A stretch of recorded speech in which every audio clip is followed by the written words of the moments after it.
37 লক্ষ টাকা আমার লস দেয়া দিল। কিসের উপরে? মানে মোট সেক্টরটার উপরে, এই ফার্মে। কারণ ওই কি করে ওষুধ না খাবে, ওষুধটা বাইরে ফালায় দেয়। ওষুধ খাওয়াইছি 1,80,000 টাকার খাবার খাওয়াইতে গরু রে। আচ্ছা, সেখানে 1 লক্ষই বাদ দেওয়া গেছে। বলে কি গরু আগের তো তাজা থাকে, আমাকে আসলে প্রচুর কাজ দেখাইতো। আচ্ছা আচ্ছা, যখন আমি থাকতাম না তখন কাজ আর হইতো না। এই টাকার জিনিস, এই টাকার সম্পদ এই টাকায় কিনুক, 1 টাকার জিনিস 1 টাকায় কিনুক। 1 টাকার সম্পদ যদি 3 টাকা কিনে তাহলে সেই 2 টাকা ক্ষতিগ্রস্ত, এই ক্ষতিটাতে কেউ না হয়। এই সেক্টরটা হইলো মানে এত প্রতারণা করে, তারা বাপের সাথেও ছেলের সাথে বাপে, আর খুবই খারাপ এই সেক্টরটা। তো এই জন্য আমার কথা হলো এই সেক্টরটাতে কেউ ক্ষতিগ্রস্ত, যেন একটা নতুন উদ্যোগ দেয়লো কিছু টাকা নিয়ে গরিব মানুষ, সে যদি এরকম ক্ষতিগ্রস্ত হয়ে যায় সে তো উঠতে পারবো না, মেরুদণ্ড তার ব্যাক হয়ে দেবো। আসসালামু আলাইকুম সুপ্রিয় দর্শক, আশা করছি আপনারা সবাই ভালো আছেন। দর্শক বন্ধুরা, খুবই একটি স্পেশাল এপিসোড নিয়ে আজকে আপনাদের মাঝে হাজির হয়েছি। আপনারা যারা নতুন উদ্যোক্তা রয়েছেন, আপনারা যারা কর্মচারীর উপরে নির্ভর করে খামার করতে চান, তাদের জন্য মূলত আমাদের আজকের এই প্রোগ্রামটি। অবশ্যই আপনারা দেখবেন যারা আপনারা কর্মচারীর মাধ্যমে খামার পরিচালনা করতে চাচ্ছেন বা শুরু করবেন চিন্তা ভাবনা করতেছেন, এখান থেকে আপনারা অনেক কিছু শিখতে পারবেন। আজকে আমরা যে ফার্মে এসেছি, এই ফার্মটির নাম হচ্ছে Noor Alam dairy farm and God farm. আর এই ফার্মটির অবস্থান হচ্ছে ঢাকার বাড্ডা নতুন বাজার 100 ফিটে। তো আজকে আমরা যেই ফার্মে এসেছি, এই ফার্মের উদ্যোক্তা নূর আলম ভাই, যিনি মূলত পার্টসের ব্যবসা করেন। তো উনি ব্যবসা করার পাশাপাশি এখানে উনি একটি ডেইরি ফার্ম এবং একটি ছাগলের ফার্ম পরিচালনা করেন। এবং যেহেতু উনি মূলত ব্যবসা করেন, উনি মূলত ফার্মটি কর্মচারীর মাধ্যমে পরিচালনা করাতেন। তো এই কর্মচারীর মাধ্যমে আসলে ফার্ম পরিচালনা করতে গিয়ে উনি বিভিন্ন সমস্যার সম্মুখীন হয়েছেন, এবং এটা কিন্তু আমরা ইতিপূর্বে পেয়েছি বিভিন্ন ফার্মে, যে আসলে কর্মচারী দিয়ে আসলে ওইভাবে খামার পরিচালনা করা সম্ভব নয় যদি নিজের সময় না দেওয়া যায়। এবং এই কারণে কিন্তু উনি বেশ টাকা ক্ষতিগ্রস্ত হয়েছেন। উনি আমাদেরকে জানিয়েছেন প্রায় 36 লক্ষ টাকা উনি ক্ষতিগ্রস্ত হয়েছেন বিগত 2 বছরে এই ফার্ম পরিচালনা করতে গিয়ে। তো আসলে উনি সেখান থেকেও কিন্তু এখন ঘুরে দাঁড়িয়েছেন। বিগত 2 মাসে ওনার সামান্য লাভ হচ্ছে। তো আসলে এই যে কর্মচারী সমস্যার কারণে উনি কিভাবে এই 36 লাখ টাকা খামারে লস খেলেন, এবং এখন সেইখান থেকে এই সমস্যাগুলো সমাধান করে কিভাবে উনি এখন লাভের মুখ উনি দেখতে পেলেন, সেই বিষয়গুলো নিয়ে আমরা আজকে এই উদ্যোক্তার সাথে কথা বলবো। তো আপনারা যারা উদ্যোক্তা রয়েছেন, এখানে আপনাদের অনেক কিছু শিক্ষণীয় রয়েছে, যে আসলে কিভাবে আপনারা এইভাবে ঘুরে দাঁড়াবেন। তো আশা করছি ভিডিওটি আপনারা শুরু থেকে শেষ পর্যন্ত দেখবেন। আর আরেকটি বিষয়, সেটি হচ্ছে যেহেতু আমাদের উদ্যোক্তা ভাই মূলত ব্যবসা করেন পার্টসের, তো উনি আসলে এখন আবার দেশের বাইরে চলে যাবেন, পার্টসের ব্যবসা উনি মনোযোগী হবেন। এই ফার্মটি ওনার ছোট ভাই দেখাশোনা করবে। তো উনি আসলে ছাগলের ফার্মটি ছোট করতে চাচ্ছেন, যে কারণে ওনার ফার্ম থেকে কিছু উনি ছাগল বিক্রিও করে দিবেন। তো আমরা আপনাদেরকে সেই ছাগলগুলোর দরদামও আপনাদেরকে দেখাবো, যে আপনারা কিরকম দাম হলে এই ফার্ম থেকে এই ছাগলগুলো সংগ্রহ করতে পারবেন। তো দর্শক বন্ধুরা, আশা করছি ছাগলের দরদাম জানতে পুরোটা সময় জুড়ে আপনারা আমাদের সাথে থাকবেন। আর ভিডিওটি ভালো লাগলে অবশ্যই লাইক এবং শেয়ার করবেন।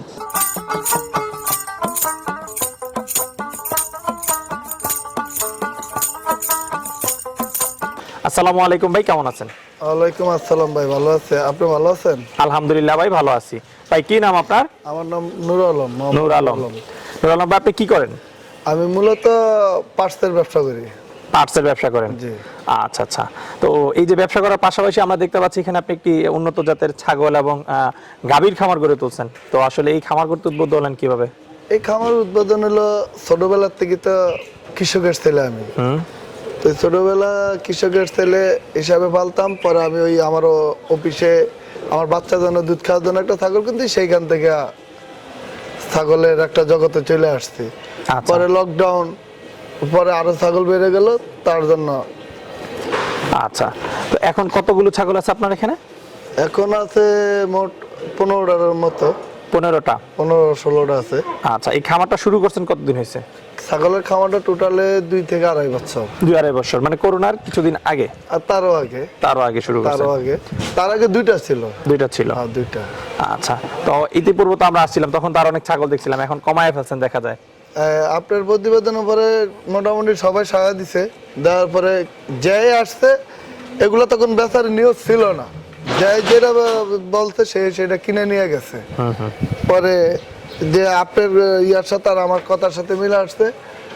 আর অনেকে বলতে ভাই ভিডিও পাঠানো, আমি বলতে ভাই সরি, আমি ভিডিও পাঠাবো না, কারণ আমি কিছু ক্ষতিগ্রস্ত হয়েছি, তো এই জন্য আমি ক্ষতিগ্রস্ত কারো করতে চাচ্ছি না। যা আছে দেখবেন এই আছে। পরে আইসা সবাই নিয়ে গেছে। আচ্ছা, মানে ক্ষতিগ্রস্ত হয়েছেন বলতে একটু যদি ব্যাখ্যা করে বলতেন তাহলে অনেকে সতর্ক হতো। ক্ষতিগ্রস্ত হলো কি, ধরেন আপনাকে একটা দিব কই আরেকটা দিয়ে দিছে, যেরকম আমি প্রথম অনেক ক্ষতিগ্রস্ত হয়েছি। তার জন্য এখন আমার কথা হলো, কারণ আমার তো এই সেক্টরটা নিয়ে বিজনেস না, তো এই সেক্টরটাতে কেউ ক্ষতি না হয় তার জন্য আমার কথা হলো যে সে এই টাকার জিনিস এই টাকার সম্পদ এই টাকায় কিনুক, 1 টাকার জিনিস 1 টাকায় কিনুক।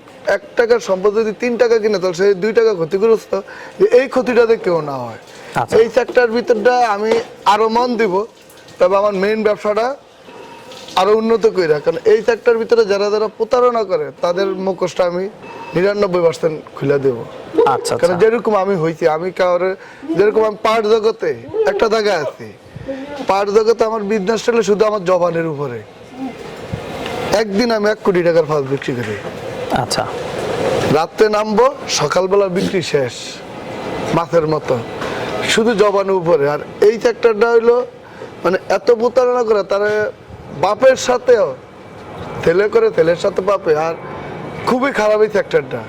তো এই জন্য আমার কথা হলো যে এই সেক্টরটাতে কেউ ক্ষতি করতে দেন। একটা নতুন উদ্যোগ দিলো, কিছু টাকা নিয়ে গরিব মানুষ, সে যদি এরকম ক্ষতিগ্রস্ত হয়ে যায় সে তো উঠতে পারবো না, মেরুদণ্ড তার ব্যাক হয়ে যাবো।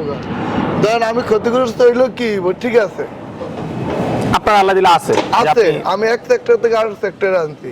টোটালে আমার ম্যানেজার আমাকে অডিট দিয়ে দিল, স্যার আপনি, আমার তো 3 জন ম্যানেজার, একজনের 1 মাস এখানে খাড়াইছি, 37 লক্ষ টাকা আমার লস দেয়া দিল, কিসের উপরে? মানে মোট সেক্টরটার এই উপরে, ফার্মিং এ?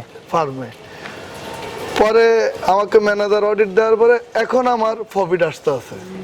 আচ্ছা বলে এখন কিভাবে আসতে আছে, এখন ধরেন কোন সেক্টরটা লস, আমি লসটা বের করে ফেলেছি। আচ্ছা বের করার কারণে এখন গত মাসে আমার অল খরচ বাদ দিয়া 30,000 টাকা প্রফিট রয়েছে এই খামারের 2 বছরের জগতে। আচ্ছা আচ্ছা 30,000 টাকা গত মাসে প্রফিট, আমার 30,000 টাকা তো প্রফিটের দরকার না, আমার হলে শখের। পরে যে ঠিক আছে এটা আর উচিলা যদি 4-5টা লোকের কর্মস্থান হয় তাহলে এটা ভালো না। দেখো আমার ওই প্রতিষ্ঠানে 45 জন স্টাফ আছে, তো 45টা ফ্যামিলি চলে না, তো এই হিসাবে আমার এটা মূলত করা। পরে আমার যখন খালি লস, আমার মন খারাপ হয়ে গেল, তখন আমি ছোট্ট একটা ম্যানেজার আছে ঠাকুরগাঁয়ে বাড়ি, পরে দিলাম। আর আমার অডিটের কাজ ভালো বুঝে, অডিটের কাজ 1 মাস চালাইছে, চালে এসে আমাকে ডিটেলস দিয়ে গেছে যে স্যার আমাদের এই কারণে লস হয়েছে, এটা কি আচ্ছা। করা যায়। প্রথমত আপনার ঘাসের যোগানের কারণে, দ্বিতীয়ত আপনার দানাদার খাওয়ার কারণে, তৃতীয়ত আপনার কিছু স্টাফ আছে স্টাফের কারণে। পরে সে যখন বাইর করি তখন, এখন আমার বাসাটা এখানে, তা আমি এখন সকালের থেকে 10টা পর্যন্ত এখানে সময় দিই, আর 10টার পরে আমি বাসায় যাই। আমি তো অফিসে আমি 11টা বাজে যাই, 11টার থেকে আমি ওইখানে রাত্রে 8টা পর্যন্ত সময় দিই। 8টার পরে এখানে আসি, আবার রাত্রে 1 ঘন্টা 2 ঘন্টা কোনটার ওষুধ লাগবে, কোনটার কি লাগবে দেখি, ডাক্তারের সাথে কথা বলি, বলে আমি আবার বাসায় চলে যাই। আর মূলত আচ্ছা, আপনার এই যে ম্যানেজার বললো যে কি কি কারণে সমস্যা, সেই কারণগুলো যদি একটু বলতেন। সেই কারণ 1 নম্বর হইলো যেমন ঘাসের কারণ বলেন। ঘাস, আমার ঘাস আছে, আমার কাটার লোক নাই। আচ্ছা লোক আছে, মানে লোকের ভিতরে কি একজনে একজনের সাথে হিংসা। আচ্ছা পরে আমি কি করছি, আমার যেই লোকটার ভিতরে দুষ্ট বেশি, সেই লোকটাকে সে অডিট দিয়ে গেছে, স্যার ওকে আগে আপনি আউট করেন। আউট করার পরে একজনে কাজ বেশি করে, উনি কাজও বেশি করে, ওনার রাগও বেশি, আচ্ছা ওনার প্রবলেমটা এটা। পরে তাহলে কি করা, পরে ওকে আগে সরানো হয়, কি করে ওষুধ না খাবে, ওষুধটা বাইরে ফালাই দেয়, ওষুধ খাওয়াইছি, আমি টাকায় ওষুধ কিনি, ওষুধের লস।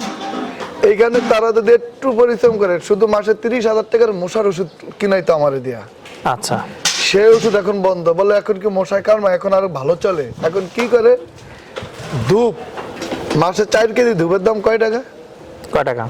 ধরেন 200 টাকা করে 800 টাকা। আর এই যে কাঠের গুঁড়া, আর গরুর যে ময়লাগুলো আছে, এগুলা দিয়ে রাত্রে ধূপ জ্বালিয়ে দিলে একটা মশা থাকে না। আচ্ছা, তাহলে আমার 30,000 টাকার ভিতরে ধরেন 1,000 টাকা পড়ছে, এখন 29,000 টাকাই পার মান্থ আপনার সেভ। 29,000 টাকা সেভ। আচ্ছা 1 নম্বর। 2 নম্বর কথা হইলো 1,80,000 টাকার খাবার খাওয়াইতে গরুর রে, আচ্ছা সেখানে 1 লক্ষই বাদ দেওয়া গেছে। বলে কি গরু আগের তো তাজা থাকে, সে কি করতো, খাবার খাওয়াইতো, কিছু খাবারের প্রবলেমও করতো, যাকে এটা অন্য রাখালকার প্রবলেম হইব। আর খালি এই খাবারটা ঢেলে দিত, আর আমাকে আসলে প্রচুর কাজ দেখাইতো। আচ্ছা আচ্ছা যখন আমি থাকতাম না তখন কাজ আর হইতো না। তখন গরু অসুস্থ, গরু পরিষ্কার থাকতো না। তখন আমাকে বললো যে স্যার আপনি আগে ওকে আউট করেন। আর যার প্রবলেম মেইন হেয়ার প্রবলেম রইলো, সে কাজ করে বেশি, তার মুখও একটু প্রবলেম। তাহলে আপনাকে এখন একটা কথা বলতে হইব, এখন বলবো পরে বললে হইব, এখনই কথাটা বইলা লইব। আচ্ছা আচ্ছা। তাহলে হ্যারি দিয়ে খামারটা ছাড়েন, খামারটা আপনি লাভবান হবেন। তখন আমি এই কাজটা করছি। আর আপনি মূল ব্যবসা সময় দেন, কারণ মূল ব্যবসা যদি সময় না দিই তাহলে আপনি ক্ষতিগ্রস্ত হবেন। কেন এটা দিয়ে লসটা পরে এখন কি করে যে ওয়ার্কার কমান আর ভালো ভালো জিনিস রাখেন। তো সেই ক্ষেত্রে এখন আগে 15টা গরু দিয়ে দুধ হইতো, এখন 10টা গরু একই দুধ হয়। আচ্ছা আচ্ছা তাহলে আমার এই 5টা গরুর দুধ কোথায় গেল? আচ্ছা। তো টোটাল হিসাব করেই এখন খামারটা আমি লাভবানে মুখ দেখছি।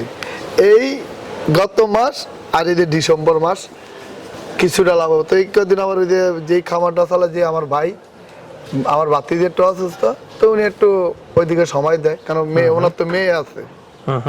তো এখন খামারটার ভিতরে আমি লাভবান দেখছি। আর ছাগলটা ছাড়ার উদ্দেশ্য হইলো আমার ভাই কুলাইবে না। আচ্ছা। তো আমি কিছু ছাগল 4-5টা শখে রাখবো, আর এই কিছু ছাগল সেল করে দেবো। আচ্ছা, এটা হলো আমার মূল সিদ্ধান্ত। আর আমি এখন জানুয়ারি মাসের থেকে আমার মূল ব্যবসা হলো আমি বাইরের থেকে সরাসরি পাঠা নিই। আমি দুবাই যাওয়া পরে চায়না, মালয়েশিয়া, জাপান, আচ্ছা, এইসব দেশ থেকে আপনি গাড়ির যে পার্টস সেগুলো এনে পার্টগুলো আমি সরাসরি আনি, আমি হোলসেল করি। আচ্ছা আচ্ছা, ঠিক আছে। এখন খোলা হয়েছে, তার জন্য আমি যাব বাইরে। আমি বাইরের সাথে শুধু লোক আমি সেট করে দিব, 2টা লোক সেট করবে, তারা শুধু ঘাস কাটবে। আচ্ছা। ঘাস কাটবে, খাওয়াবে। আর দানাদার খাবারটা যেরকম আগে একটা গরুর দানাদার খাবার সর্বোচ্চ 8 কেজি দিলে যথেষ্ট, আমার আরো বেশি পড়তো। শুধু দানাদার শুকনা খাওয়াইলে কি তার শরীর বাড়ে না, তাকে ঘাস দিতে হয়। তা আমি 15 বিঘা জায়গায় ঘাস লাগাইছি, ঢাকা শহরের মতো জায়গায়। আর ঢাকা শহরে ঘাসের কোনো অভাব নাই, খালি কাইডা আনার লোকের অভাব। তা আমি এখন উত্তরবঙ্গের থেকে 2জন লোক নিছি, তারা এই সপ্তাহ আসবে। আর এরা আছে 2জন, 4জন। আর ভাইয়া আমার অন্যদিকে পরিচালনা করবে আর খামারটা চালাবে। আর আমি সকাল বিকাল দেখবো। আর যখন আমি বাইরে থাকবো তখন তার আমি দেখতে পারবো না, তখন সিসি ক্যামেরা আয়তে দেখবো। তার জন্য আমি কিছু ছাগল এখন কমাবো, কিছু ছাগল বিক্রি করে দিবেন। কিছু ছাগল বিক্রি করবো। আচ্ছা আচ্ছা, আলম ভাই আপনাকে আসলে অসংখ্য ধন্যবাদ। আসলে আপনি যেভাবে বিস্তারিত বলছেন, এতে আসলে আশা করি যারা কর্মচারী দিয়ে, হ্যাঁ, কর্মচারীর উপর নির্ভর করে খামার করে, তারা আসলে বুঝতে পারবে যে আসলে কর্মচারী দিয়ে খামার করা আসলে কি পরিণতি আসলে হতে পারে। হ্যাঁ হ্যাঁ, কর্মচারী দিয়ে খামার চালালে আপনাকে ক্ষতিমুক্ত হইতে হবে। তবে আপনাকে যাই করুক নিজের লোক থাকতে হবে, আর নিজে অন্তত প্রতিদিন 2 ঘন্টা খামারকে সময় দিতে হবে।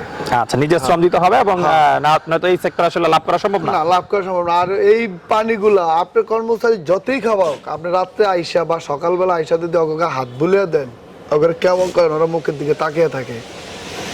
বোবা পানি, ওরা ভাষা বলতে পারে না, ওরা চিনে অবশ্যই।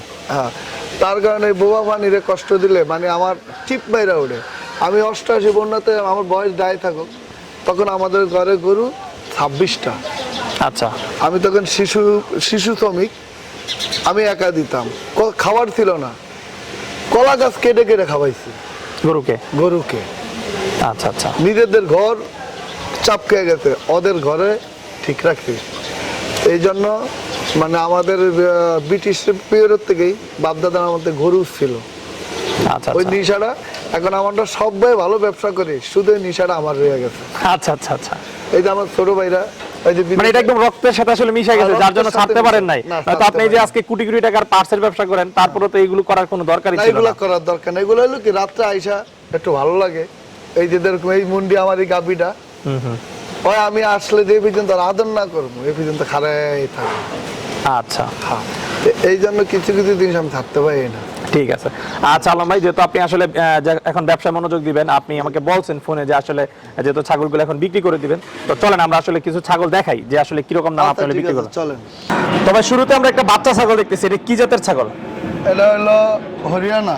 হরিয়ানা না? হ্যাঁ, হরিয়ানা। এটা কি পাঠি না পাঠা? পাটি। পাঠি। পাটি। আচ্ছা, বয়স কতদিন?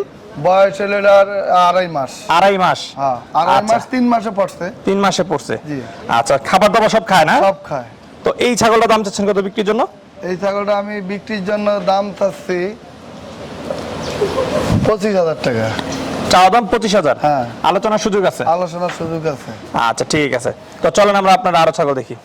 ভাই এখন যে বাচ্চাটা দেখতেছি এটা কি জাতের বাচ্চা? এটা হলো আমার একটা মেয়তি তোতা ছিল, ওই ছাগলটা বিক্রি করে দিছি, তারই বাচ্চা। হলো আচ্ছা। খাসি বাচ্চা, খাসি করে ফেলাইছি। খাসি বাচ্চা। হ্যাঁ, খাসি। এর বয়স কতদিন? এটার বয়স এই যে 3 মাস। 3 মাস। জি। আচ্ছা, তো এই বাচ্চাটার দাম চাচ্ছেন কত বিক্রির জন্য? এই বাচ্চাটার দাম চাচ্ছি আমি 15,000 টাকা। 15,000। হ্যাঁ, এটা আলোচনার সুযোগ আছে? এটা আলোচনার সুযোগ আছে। আচ্ছা, তো চলেন আমরা আপনার পরের ছাগল দেখি। তবে মাশাআল্লাহ খুব সুন্দর একটা ছাগল দেখতেছি, এটা কি জাতের ছাগল? এটা মুন্ডি ছাগল বলে। মুন্ডি ছাগল বলে। জি। আচ্ছা, বয়স কেমন ছাগলটা? বয়স হলো এটার 6 দাঁত। 6 দাঁত। জি। আচ্ছা, এটা কি বাচ্চা আছে না প্রেগনেন্ট? এখন বাচ্চা বিক্রি করে দিতে, এখন আবার প্রেগনেন্ট। কতদিনের প্রেগনেন্ট আছে এটা?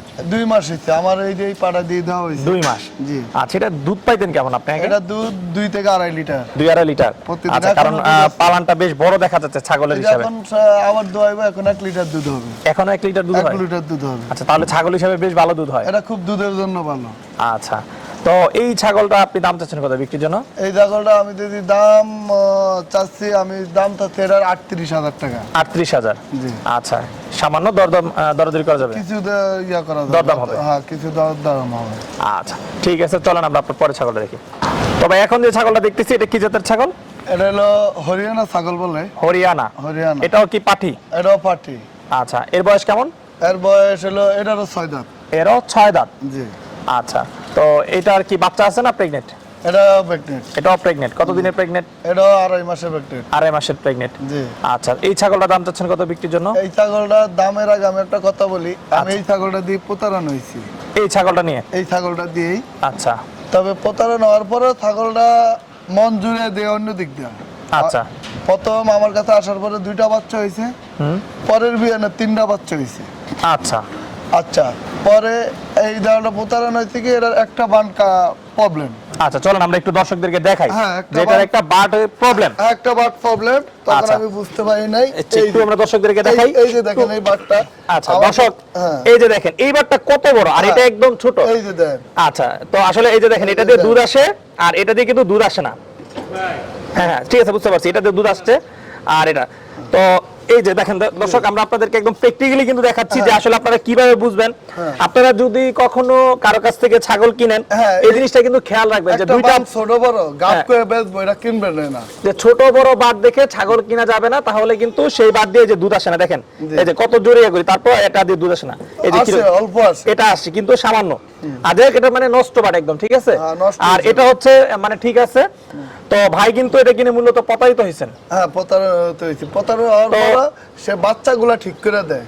আচ্ছা। বাচ্চাগুলো 2 বাচ্চা হইলে ঠিক আছে, এক বানের দুধ খেয়ে 2 বাচ্চা বাঁচান দেয়। 3 বাচ্চা যখন হয়েছে তখন আমার খুব কষ্ট হয়েছে। আচ্ছা, আমি আচ্ছা। গরুর দুধ খাওয়াইছি, অন্য ছাগলের দুধ খাওয়াইছি। আচ্ছা, আর আরেকটা বিষয় আমি আপনাদেরকে বলি, এটা শুধু কিন্তু ছাগলের ক্ষেত্রে যে তা না, এটা কিন্তু গাভীর ক্ষেত্র। হ্যাঁ, গাভীর আপনারা যখন গাভী কিনবেন, গাভী বারও কিন্তু যখন দেখবেন যেরকম বেশ কম রয়েছে, তাহলে বুঝবেন যে সেই বারটা নষ্ট। কারণ আমি 3 তো লক্ষ এই ক্ষেত্রে টাকার অবশ্যই আপনারা সতর্ক থাকবেন। 3 লক্ষ টাকার একটা গাভীতেই প্রতারণা হয়েছে। 3 লক্ষ টাকার গাভী। 3 লক্ষ টাকার গাভী। আচ্ছা আচ্ছা। ঠাকুর, বিশেষ করে ঠাকুরগাঁও, দিনাজপুর যত ব্যাপারী আছে, হ্যাঁ হ্যাঁ। গরু বিক্রি সব সিটার, আচ্ছা আচ্ছা। আসলে এই সেক্টরে যারা বিক্রি করে সবই বাটপার। সব বাটপার বলে। আমরা এই জন্য এগুলা কোনো খামারের থেকে যদি কিনে দেখে শুই না, কারণ আমি কাউকে ভিডিও দিব না।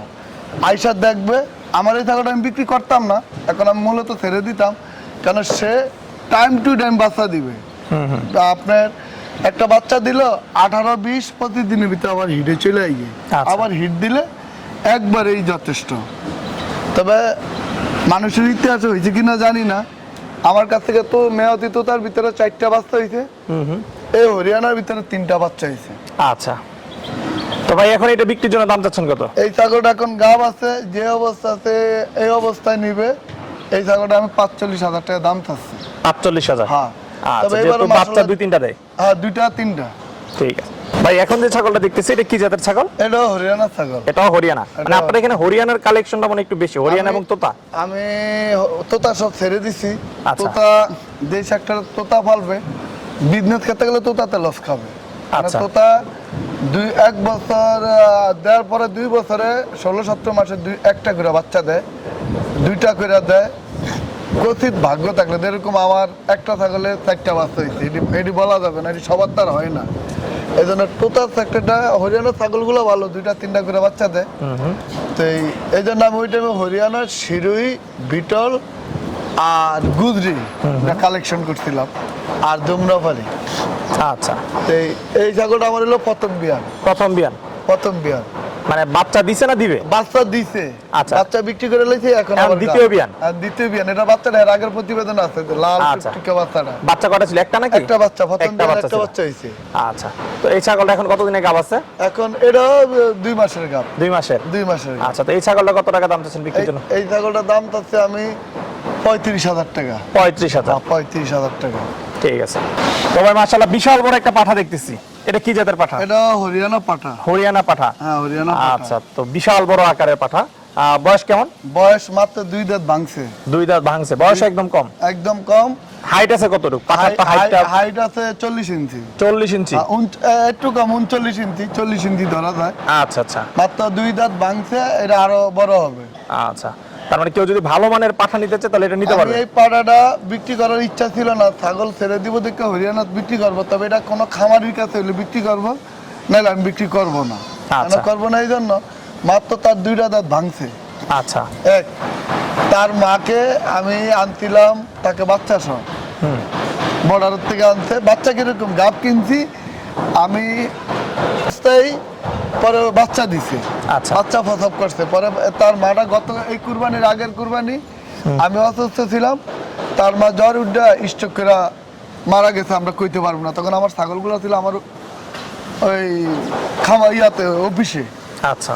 অফিসে ছিল, তখন মরিয়া রিসার কইতে পারি না। পরে বাচ্চাটা আমি লালন পালন করছি, করার পরে এখন বড় হয়েছে। সেই জন্য ওই হরিয়ানা ছাগলগুলো ছাড়বো দেখে মূলত আমি পাঠাটা ছাড়বো। আচ্ছা, আর এটা কোনো খাওয়ার জন্য মাত্র 2 দাঁত ভাঙছে। ঠিক আছে। তো এই পাঠাটার দাম চাচ্ছেন কত বিক্রির জন্য? এই পাঠাটা আমি মূলত আলোচনার সাপেক্ষে, আলোচনা সাপেক্ষে। হ্যাঁ, কেউ যদি পছন্দ হয় দেখবে, দেখার পরে ঠিক আছে। ইয়া করে। তো নুর আলম ভাই, যেহেতু আসলে আপনি ব্যবসায় মনোযোগী হওয়ার কারণে কিছু ছাগল ছেড়ে দিচ্ছেন, তো কেউ যদি আপনার কাছ থেকে নিতে চায় কিভাবে নিতে পারবে? আমার ঠিকানা হলো, এটা নতুন বাজার বলে, বাড্ডা নতুন বাজার, বাটারা থানা, 100 ফিট সাইদনগর। আপনার আইল্যান্ডের মাথা বললে হবে। আর আমার ভাইয়ের কন্ট্যাক্ট নম্বর থাকবে। আচ্ছা, ওই নাম্বারে যোগাযোগ করলে তারা নিতে পারবে। যোগাযোগ করলে নিতে পারবে। আচ্ছা নুর আলম ভাই, আপনার সাথে কথা বলে খুবই ভালো লাগলো। আপনাকে অসংখ্য ধন্যবাদ আমাদেরকে সময় দেওয়ার জন্য। ভালো থাকবেন। ধন্যবাদ। আসসালামু আলাইকুম, আপনি ভালো থাকেন। ওয়ালাইকুম আসসালাম।